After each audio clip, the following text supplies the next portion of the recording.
Quanto mais você escuta sobre o Evangelho, mais dá vontade de você estudar mais sobre essa boa notícia, né? Porque realmente é uma boa notícia. Como o pastor bem disse, para nós sabermos dessa boa notícia, nós precisamos ouvir sobre a má notícia, a péssima notícia. Então, meu querido, eu anotei algumas perguntas aqui bem fáceis. Vamos lá.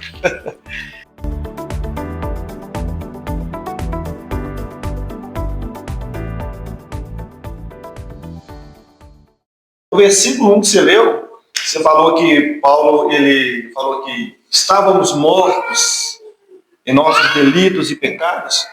Como que isso funciona quando nós olhamos uma pracinha, nas ruas e vemos gente viva aí? Estávamos mortos, o que isso significa? Fala com mais detalhes sobre isso. É um retrato da humanidade caída. Que a morte aqui é um afastamento. É uma condição espiritual. Nós herdamos isso do primeiro casal. A Bíblia vai falar assim que o salário do pecado é a morte. E essa morte não é uma morte física, é uma morte para com o próprio Deus. Isso implica em que a condição do homem sem Cristo é uma condição de um homem morto. Ele não vê a Deus, ele não sente a Deus, ele não ouve a Deus, ele não tem relacionamento para com Deus. E aqui Paulo faz o recorte justamente disso, de que é uma condição de um ser ou de uma sociedade ou de uma pessoa sem qualquer intimidade, sem qualquer condição de se achegar a Deus por ele mesmo. Essa é a má notícia. Essa é a má notícia. Essa é a má notícia. Entendi. Se essa é a má notícia, se o homem está morto nos seus pecados, se o homem está completamente sem condição de ir a Deus, então como que o homem vai a Deus se ele está morto? Eu entendo que ele não pode. Ele não pode. Se você analisar, embora Paulo no versículo 1 vai falar que o homem está morto, primeiramente ele inicia o versículo dizendo que Deus deu vida a esse homem. Então, o homem ele só consegue se achegar a Deus a partir do momento que Deus dá a vida para ele. Então, ele é atraído por Deus. Eu entendo que nessa condição, o ser humano ele não consegue buscar a Deus. Ele não consegue se achegar a Deus por ele mesmo. O morto, como nós dissemos aqui, ele não fala, ele não sente, ele está morto. Morto é morto. Então, para que o homem consiga se achegar a Deus, alguém tem que dar vida, alguém tem que ressuscitar.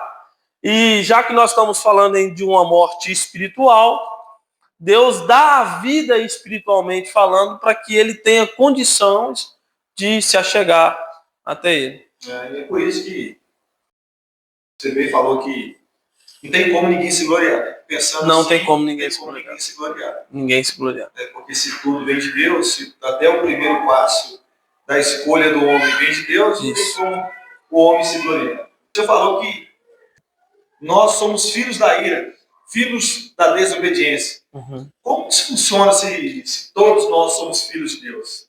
Quem está errado? Que fala que todos nós somos filhos de Deus? Ou você falou que nós somos filhos da ira? Como isso funciona, sendo que algumas pessoas ensinam que todos são filhos de Deus? De fato, Deus ele criou o ser humano. Todos aqui, num sentido mais amplo, de mundo, de pessoas, na verdade não são filhos de Deus, são criaturas de Deus. Criatura de Deus. Filhos nos tornamos quando essa graça nos alcança. Quando Deus, pela sua graça, pela sua soberania, pela sua misericórdia, ele resolve dar vida àqueles que nós entendemos que é a sua igreja, aqueles que ele atrai para ele dá vida, ele reestabelece a comunhão com ele mesmo, esses são chamados filhos de Deus. Então, até esse estágio em que isso não acontece, somos criaturas. Filhos é somente aqueles que são alcançados por essa graça. Quando nós ouvimos aí que todos são filhos de Deus, isso é um amor generalizado. Que... É um amor generalizado. Não é no sentido em que filho, como nós vemos na Bíblia, de alguém que foi comprado, alguém que foi tirado de uma condição e pertence a outra condição. A nossa condição era uma condição que Paulo apresenta que longe de Deus, dominado pelas paixões da carne, dominado pela nossa natureza caída, influenciados por Satanás, tudo ao contrário. Então, uma vez que essa graça nos alcança, nós nos tornamos filhos e já não faz mais parte desse grupo, no sentido de que somos separados, somos preparados, amados por Deus, somos preparados para as boas obras, para andarmos nas boas obras que Ele mesmo a preparou de antemão. Nesse contexto, esse amor em que o mundo aplica, em que Deus ama todas as pessoas, ou que todos são filhos de Deus, de fato, são filhos no sentido de criação. Deus criou o ser humano. Mas esse amor em que Paulo apresenta em Efésios é somente aqueles que são alcançados pelo próprio Deus, são salvos, regenerados. Eu tenho uma última. Vamos lá. Uma última pergunta. Eu achei muito interessante quando você estava fazendo a aplicação que nós somos criados para as boas obras que Deus preparou para que nós andássemos nela. A minha pergunta fica o seguinte: todo crente que foi criado em Cristo Jesus, ele tem que fazer essas boas obras? Ele faz essas boas obras? Ou existe aquele crente que foi criado em Cristo Jesus, ele não faz essas boas obras? Ou todo crente faz as boas obras? Boa pergunta. É uma pergunta que a gente gosta de responder, né? Bom, não há aquele crente que ele é inútil ao serviço do Senhor. Nós cremos que Deus, ele pela sua soberania, sua graça, ele distribui como ele bem quer os ofícios da igreja ou aqueles que, de certa forma, têm mais capacidade para exercer certas funções, mas nós entendemos que não há aquele que não foi chamado para as boas obras. Eu entendo que é um conjunto completo. Há obras da salvação, né, especificamente nós falamos sobre essa obra que ela é através da graça de Deus, né? Mas a obra salvífica do Senhor na vida do ser humano, eu entendo que ela é completa. Completa em que sentido? Completa em nos restabelecer a comunhão com o próprio Deus, que Paulo vai dizer. Completa em que, uma vez que somos alcançados por essa graça, nós assentamos juntamente com Cristo nas regiões celestiais. Isso significa o quê? Que nós já morremos com Cristo nesse sentido, mas nós, pela sua graça, nós habitaremos com Ele nos tempos vindouros, ou seja, quando Ele vier buscar a sua igreja. Então, vamos ver que Paulo também vai dizer que o Espírito Santo, ele sela todo de uma forma mais harmônica, vamos dizer assim, na pessoa do Pai, elaborando o plano da salvação, na pessoa do Filho executando, e a pessoa do Espírito Santo sendo o penhor ou a garantia de que tudo isso, né, daquela boa obra que ele começou, ele há de terminar. Então, eu entendo que essa salvação ela é bem completa e ela entra as boas obras. Paulo diz no versículo 10 que somos preparados para as boas obras que de antemão ele mesmo preparou. Então, eu não acredito que há no meio da igreja, dos salvos, que há pessoas que não exercem essas boas obras. As boas obras, ela não nos salva, mas ela evidencia o que Cristo fez por nós. É um assunto um pouco delicado quando nós falamos, porque, de certa forma, nós não temos essa capacidade de externamente julgar a pessoa se ela é alcançada por essa graça, ou seja, se ela é salva ou não, mas eu fico muito desconfiado, eu acho que é melhor termo é esse, de uma pessoa que é alcançada pela graça de Deus, é salva e não exerce as boas obras que o Senhor de antemão preparou para a igreja, para que andássemos nela. As obras é para que a igreja, ou para aqueles que são salvos, sejam conduzidos por elas. Então eu acredito que toda a igreja, pensando em igreja, acho que a igreja, todos aqueles que são salvos, eles são salvos e preparados para andar nas boas obras. E é o próprio Deus que capacita. Isso não quer dizer que temos dificuldades ou que temos, de certa forma, fazer a nossa parte, seja capacitando, seja buscando recursos para melhorar, né? Isso não quer dizer que não precisamos fazer isso, mas eu acredito que todos ele tem boas obras para serem aplicadas no meio da igreja. Eu vi uma pregação uma vez do Hernandes Dias Lopes. O tema é possível um crente não gostar de orar? Era mais ou menos isso que você falou. Porque um crente, se ele tem essas dificuldades, ele precisa fazer esse autoexame, essa questão das boas obras, porque Deus criou com esse propósito para as boas obras. É porque, veja o cenário. Se a gente analisar um pouco aqui, ele vai dar algumas características que nós lemos ali. O ser humano, ele sem Cristo, essa condição dele de um ser humano morto para com Deus, sem um relacionamento, o que conduz a sua vida? O que direciona a sua vida é os seus desejos, é as suas vontades, é o sistema em que nós estamos inseridos no mundo aqui, não o mundo em que o Senhor criou, mas o seu sistema, os seus valores que contrapõem o que a Bíblia apresenta, os seus prazeres. Ele é direcionado, ele é governado por esses pontos. Então, se uma vez que Deus, pela sua misericórdia, exerce a sua graça, resgatando esse homem aqui no gênero, né, homem e mulher, dessa condição para habitar com ele, ou seja, tirando das trevas para a maravilhosa luz, para o seu reino de amor. Essas práticas não podem mais fazer parte da sua vida.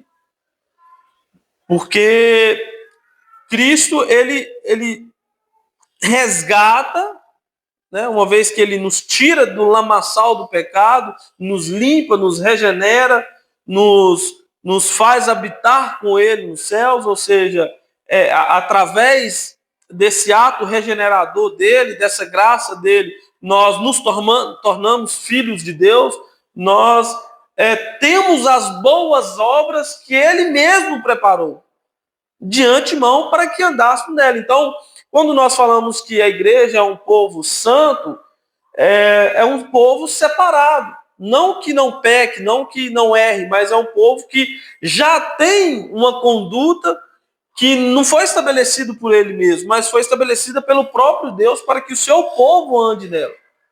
Então, esse tipo de conduta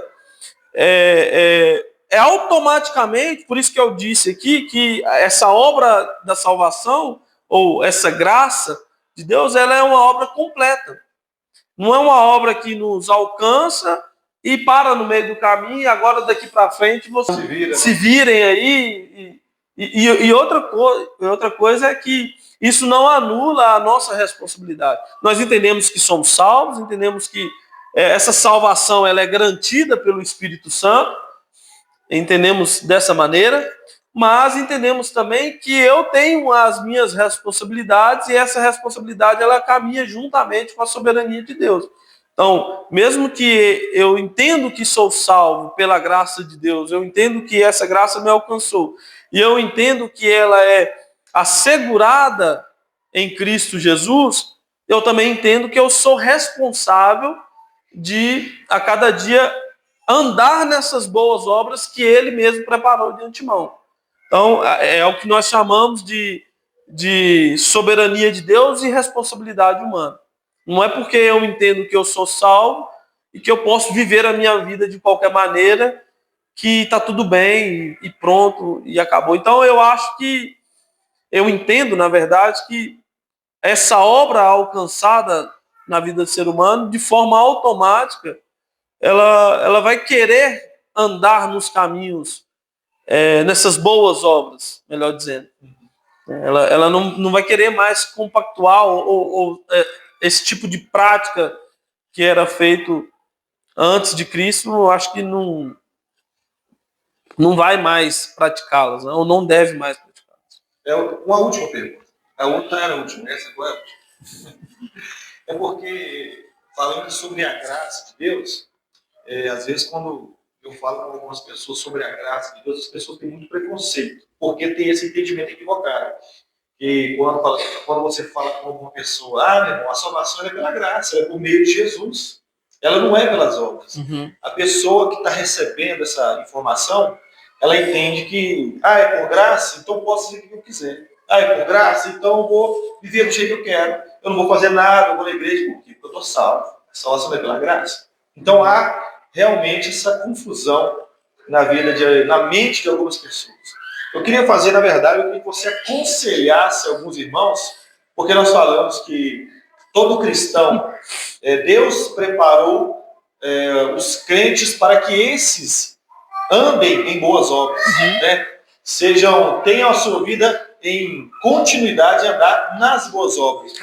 E que você aconselhasse algum irmão que está nos ouvindo aqui, que está na igreja, que está desanimado. É um crente, é um irmão, é uma irmã que está diante de alguns problemas, tem a graça de Deus, ouviu o Evangelho, mas está desanimado. Qual o conselho que você daria para essa pessoa? Leia Efésios 2 de novo. Por que, irmãos? Por que isso? Quando nós entendemos, de fato, a nossa posição longe de Deus, nós vamos entender o que Cristo fez por nós. Certa vez alguém disse que se Cristo não é a sua maior motivação, tem alguma coisa errada. Eu sei que as circunstâncias, as dificuldades, ou por N motivos, nós somos tendenciosos a desistir facilmente, a desanimar facilmente, a estagnar espiritualmente, seja por um momento que esteja vivendo, passando, enfim. Mas o conselho que eu daria é que para buscar ao Senhor e pedir que Ele reanime, traz o ânimo, né? Que Ele de fato abre o entendimento dessa salvação, né? Dessa graça. Porque é um privilégio. Nós somos privilegiados por Deus por fazermos parte da sua igreja. Talvez esse deve ser o nosso maior motivo, a nossa maior motivação é a obra salvífica de Cristo. Então, se o desânimo ou a falta de motivação vier, lembre-se do que Cristo fez por você. Lembre-se da sua condição longe de Deus, morto para com Deus, prontos para receber a ira de Deus. Mas ele, como diz Paulo aqui, no verso 4, mas Deus, pelo seu muito amor com que nos amou, ele nos salvou. Então, quando o desânimo vier, isso é uma coisa que eu sei que é muito particular, né? Cada um talvez se anima, tem as suas dificuldades, se anima de uma forma diferente, né? Tem gente que se reanima através de um conselho, ou um amigo, ou um colega da igreja. Não, vamos lá, vamos. Né? Agora, eu particularmente, eu gosto muito de me relembrar disso. Toda vez que eu que de certa forma, isso permeia ao meu redor, eu tento me lembrar da obra salvífica de Cristo, do que foi feito para a condição que nós estamos hoje como igreja do Senhor. Nós somos o povo de Deus. Nós habitaremos com o Senhor. Nós, por toda a eternidade, nós o louvaremos, o exaltamos o seu santo nome, exaltaremos o seu santo nome. Então, isso deve nos motivar, deveria nos motivar muito. Quando nós olhamos assim e falamos, poxa vida, né, a minha condição era desesperadora sem Deus, mas Deus, pela sua graça, Ele me alcançou e hoje eu tenho vida. Hoje eu tenho relacionamento com Deus. Hoje eu posso me achegar até Deus, porque aquele abismo que existia entre mim e Deus, ele foi reconstruído por Cristo Jesus. Então isso deve ser a minha motivação. Cristo é a minha maior motivação. Amém. Paulo dá exatamente esse conselho para Timóteo. Timóteo estava passando algumas dificuldades porque era novo lá em Éfeso, e Paulo falou para ele assim: Timóteo, lembre de Jesus Cristo.